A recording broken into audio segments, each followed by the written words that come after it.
যাত্রাপথে সবথেকে বেশি গুরুত্বপূর্ণ হলো সম্পর্ক। কারণ এই সম্পর্কগুলো আমাদের সেই ব্যক্তির সাথে পরিচিত করায় যাদের হাত ধরে আমরা এই জীবনযাত্রার পথে অগ্রসর হই।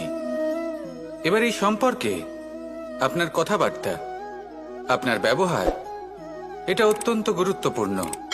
তাই প্রশ্ন হলো, যাদের সাথে আমাদের এই সম্পর্ক গড়ে উঠেছে তাদের প্রতি আমাদের আচরণ কেমন হওয়া উচিত, তাদের সাথে কেমন ভাবে কথা বলা উচিত।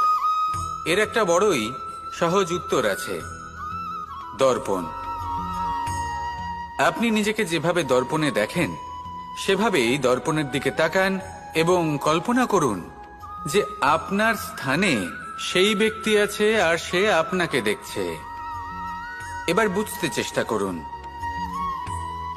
যে আপনার কেমন ব্যবহার হওয়া উচিত, তার আপনার ব্যবহার কেমন। যাত্রা